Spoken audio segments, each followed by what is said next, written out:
We all know fast food. It's quick, it's easy, we can eat it on the run, and it's usually pretty tasty. Most of it has lots of fat and lots of sugar. But think for a moment about the effect that fast food has on us. It leads to weight gain, it slows us down, it can even make us sick. If you look at it like that, it's not fast food at all.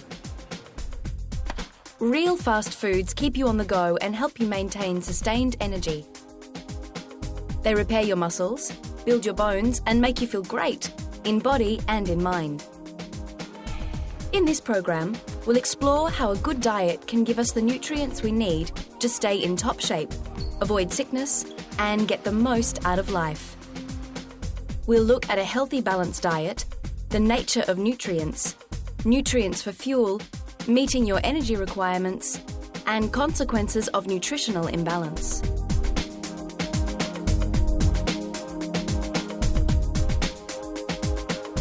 A healthy diet is an essential part of a healthy life. Through eating the right foods, we receive the nutrients our bodies require for growth and development, repair and maintenance of body tissues, and energy for physical activity. It also helps us avoid diet-related illness. But what are the right foods? And how can we tell if we're getting a healthy, balanced diet? A healthy, balanced diet is one that contains an appropriate combination of foods from the 5 main food groups. The 5 main food groups are breads and cereals, fruits, vegetables, dairy products, and meat. Eating from each of these groups ensures our bodies receive all the nutrients they need to stay healthy. And as we'll discuss later, it also ensures our bodies take in the energy they need to keep on moving. Because just like a motor car, our bodies need fuel. Of course, it's not always easy to tell just how certain foods fit into each of the specific food groups. It's often quite hard to categorise the foods that you buy in the supermarket into one of those groups because they're often a mixture. So what's pizza? It's got a mixture of everything on it. And so the foods that we see every day don't necessarily fall into these 5 key groups. Essentially, our diets need to contain the correct blend from each of the 5 food groups. Eating from each of these groups in the right proportion is the key to a fit and healthy lifestyle. The Australian Guide to Healthy Eating tells us that growing teenagers should eat between 5 to 11 serves of cereals, 3 serves of fruit and vegetables, 3 serves of dairy, and 1 serve from the protein group a day. A single serve from each food group is usually about the size of a clenched fist. Sometimes foods, such as chips, biscuits, and sweet drinks, should be consumed sparingly. This is because saturated fats, excess salt, and added sugar can lead to overweight and disease. While breaking food into groups and specifying certain quantities to be eaten may seem complicated, it's actually quite simple if we remember a few basic rules. I do like the approach that Michael Pollan took in the New York Times, where he reduced it to 3 core messages. Eat foods, not too much, mainly plants. Eat foods in terms of foods that are recognisable as foods. So a lot of the products in the supermarket weren't there 100 years ago. They've been highly processed. They often have claims about low fat and low this and extra that. And the more processed they are, the less they become like real foods. Not too much. We're in the wave of an obesity epidemic. We spend our lives sitting on our backsides, using automatic this and computerised that and driving in cars. And so we don't burn that much energy, and we're actually going to have to eat less. It's not a very popular message, but we're going to have to do it. Good nutrition allows us to reach our highest levels of fitness on the sporting field, but it also helps us perform to our best in the classroom. If we're skipping breakfast, then we might not be able to perform effectively at school because we haven't got enough nutrients in our system to be able to power those concentrating activities, a compromise on ability to be able to concentrate and focus. A healthy diet also helps us reach our peak on a social level. Through feeling good and having energy, we're more likely to go out, see our friends, and have fun. Eating a balanced diet is essential for good health. A balanced diet includes foods from the 5 major food groups. Saturated fat, added sugar and salt should be avoided. Eating a balanced diet allows us to reach our peak performance, physically, mentally, emotionally, and socially.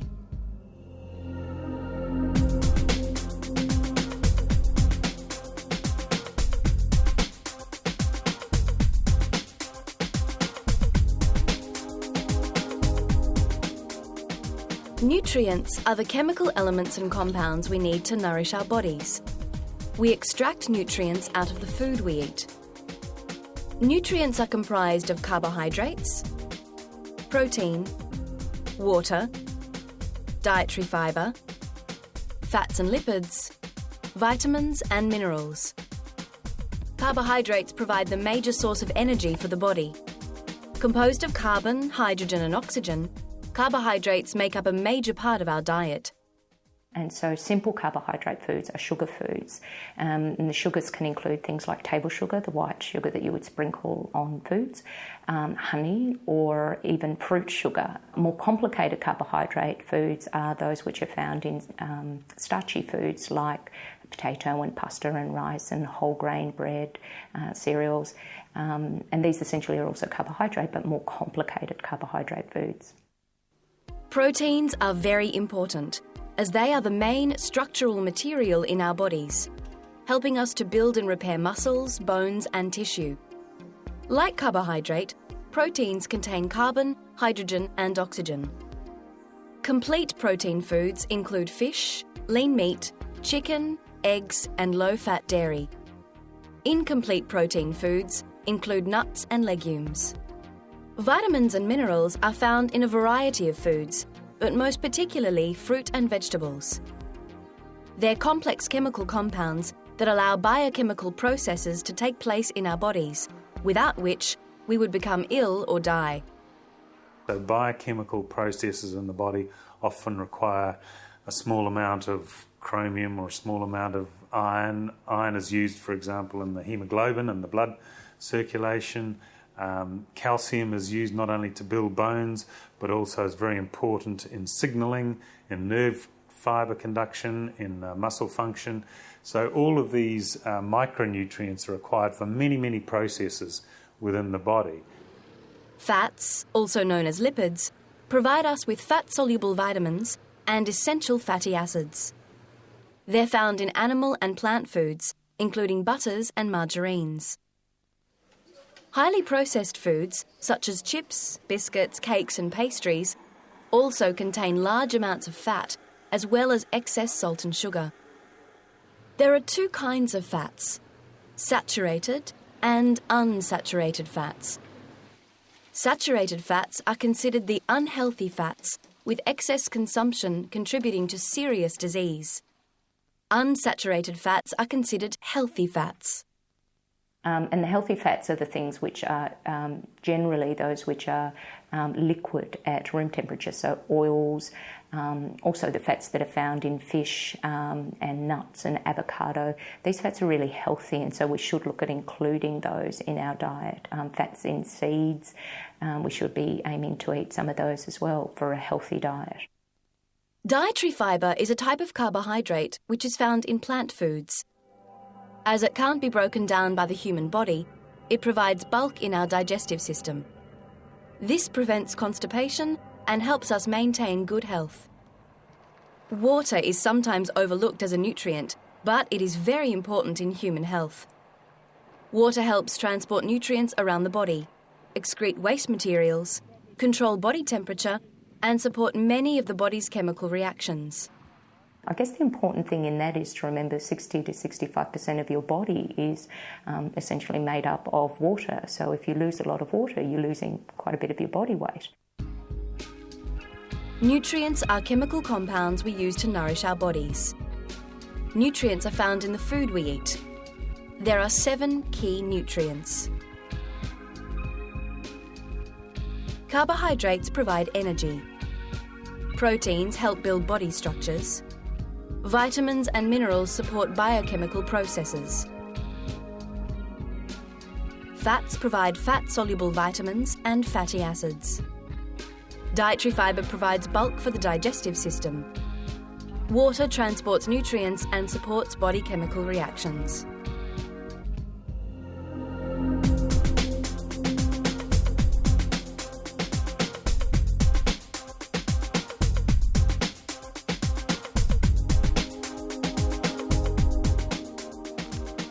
To reach and maintain our peak level of physical, mental and social performance, we need to take in the right blend of nutrients from the 5 food groups. Each of these nutrients plays a specific role in our entire body function. There is one specific nutrient, however, that is most important when it comes to supplying energy. There are nutrients which are more important, and those to be able to fuel the activity, and those essentially are carbohydrate-rich foods. Carbohydrates supply the main source of energy for our muscles when we are engaged in high-intensity activity. Athletes competing in events where sustained energy is required often load up on carbohydrates. Carbohydrates are found in pasta, rice, breads, cereals and grains. The body has limited capacity to store carbohydrates, so it's essential we eat enough of them to supply energy to the muscles, brain and central nervous system. Fat is also very important as a provider of energy for the body. In a healthy diet, fat can supply 20 to 30% of the body's energy needs. However, due to the high amounts of energy contained in fat, we need to be careful about how much we consume. Unlike other nutrients, fat can be stored in the body in vast quantities. Fat that's the most energy dense. That's the one that has the most energy packed within it, most calories packed within it, which is why it's more liable to put on weight. Fat, it's very efficiently stored in the body, so that if I eat more than I burn, then my body will store what I haven't used as fat. It goes easily into the body and gets easily stored, and that's part of the reason for the obesity epidemic. Protein plays an important role in us reaching and maintaining peak performance, as it repairs the damage to our muscles caused by exercise. After extensive use of muscles, it may be advisable to eat additional protein. Top-level athletes frequently consume protein supplements in the form of drinks and shakes. The consumption of water is essential before, during, and after physical activity. As it's typical to sweat during activity, it's essential we replace that fluid and avoid dehydration, which can be life-threatening.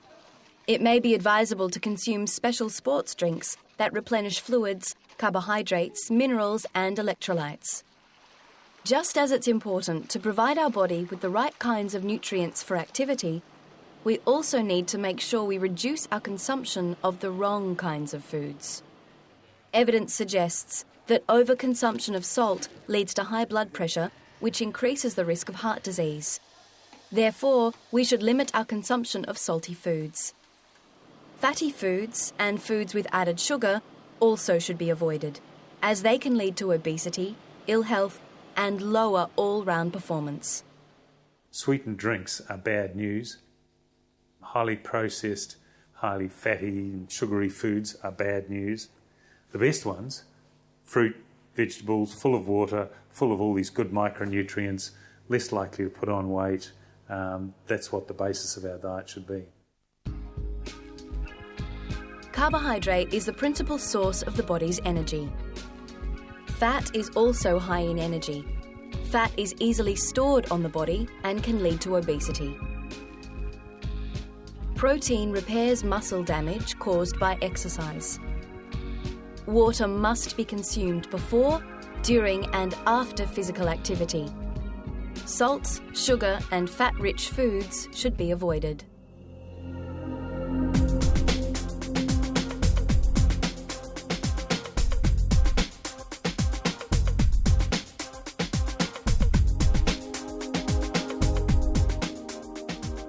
Food is our body's source of energy. As the food passes through the digestive system, we extract the nutrients we need to make a chemical compound called adenosine triphosphate, or ATP. ATP is the basic building block of energy in our body. When ATP is divided on a chemical level, energy is released. However, for energy to be maintained, the ATP must be renewed. The body has 3 methods of doing this. The first method is called the ATP-PC system. This method is used when we need explosive energy. First, the ATP is divided and energy is released. At this point, phosphocreatine, another chemical found in our muscles, adds a phosphate group to rebuild the ATP. This allows the ATP to divide again, and the process of energy release continues. Our muscles only store about 10 seconds worth of phosphocreatine. Therefore, after this time, our bodies must turn to the second energy system, called anaerobic glycolysis. Anaerobic glycolysis works by creating new ATP molecules from glycogen, which is the stored form of sugar in our bodies. This process has a downside.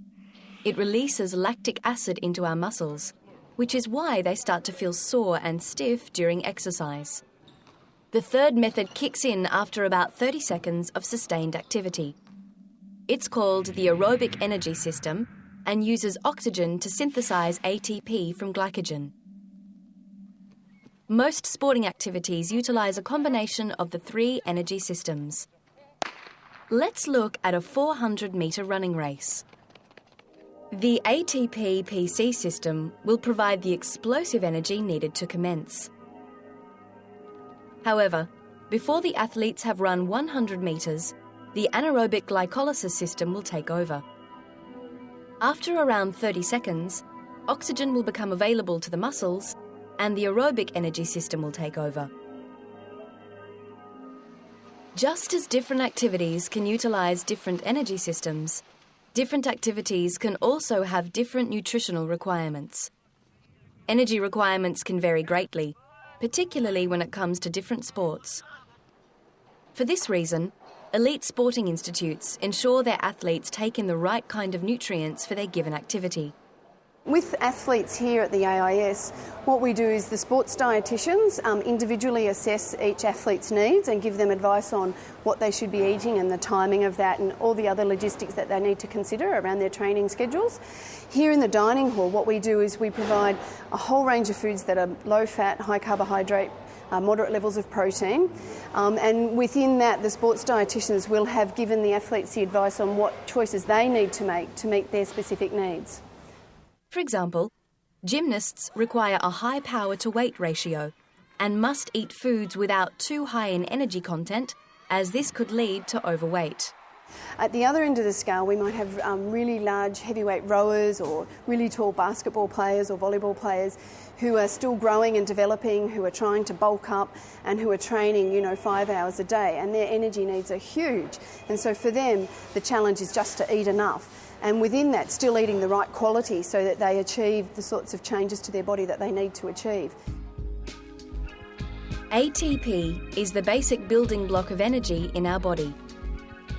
There are 3 ATP energy systems: the ATP-PC system, anaerobic glycolysis, and the aerobic energy system. Different sports require different levels of energy output and therefore have different nutritional requirements. Elite sports people ensure that their nutritional intake is appropriate for their chosen sport.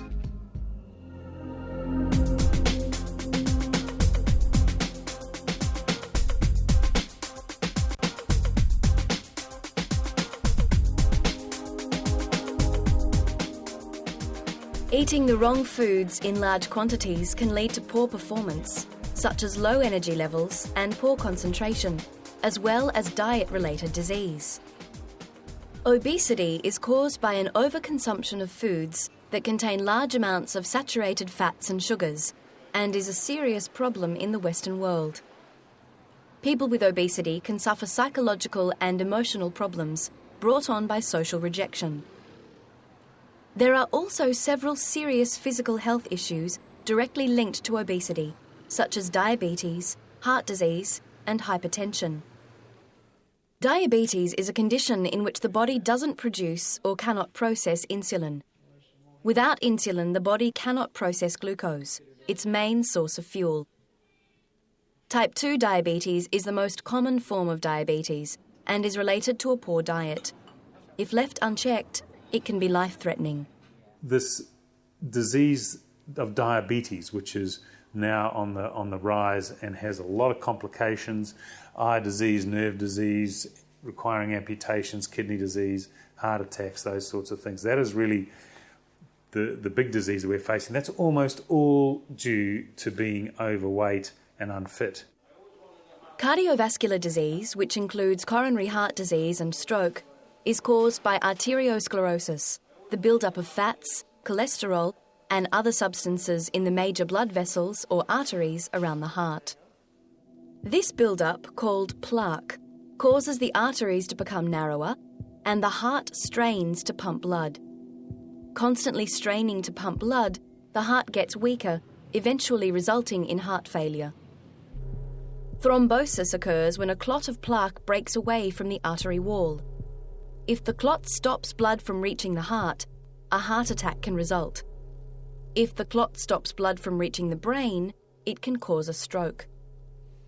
Cardiovascular disease is largely preventable and is brought on by eating foods high in saturated fat, salt and sugar, drinking excess alcohol, smoking, and insufficient exercise. Hypertension is another term for high blood pressure, meaning the heart is pumping blood through the arteries with too much force. It is a serious condition as the excess force damages the arteries. If left untreated, it can cause arteriosclerosis, stroke, and heart failure. Even a mild case of obesity doubles the risk of hypertension. Eating a low-fat, low-salt diet with plenty of fruits, vegetables and grains, reducing weight, exercising regularly, and stopping smoking has been shown to lower blood pressure. Bone health is seriously affected by poor eating habits. It's essential that we take in sufficient levels of protein, calcium, and other vitamins and minerals at an early age so we achieve our optimal peak bone mass. This reduces the chance of osteoporosis and bone fracture in later years. Cancer has also been linked to poor dietary choices. Bowel cancer or colorectal cancer is a particularly common cancer in industrialised countries. Untreated, this form of cancer spreads to the liver and other organs, which is fatal. A diet high in fat, char-grilled meat and alcohol is believed to increase the risk of bowel cancer. It's recommended we eat plenty of fibre to ensure cancer-causing substances move quickly through the bowel and are expelled. Using drugs designed to enhance sporting performance can also have serious implications for physical health. Stimulants such as amphetamines affect heart function and reduce the body's ability to regulate temperature. Anabolic steroids, designed to increase muscle mass, can cause liver damage and infertility. Hormones can be taken to increase muscle size and strength. These chemicals can cause diabetes and assorted problems with joints and muscles. In the interests of human health and fair play, in 1967, the International Olympic Committee banned or restricted performance-enhancing drugs. Obesity is associated with an overconsumption of fat and sugar and can cause many diseases such as diabetes, cardiovascular disease, and hypertension. Osteoporosis and some cancers are linked to poor dietary choices. Performance-enhancing drugs can also cause life-threatening disease.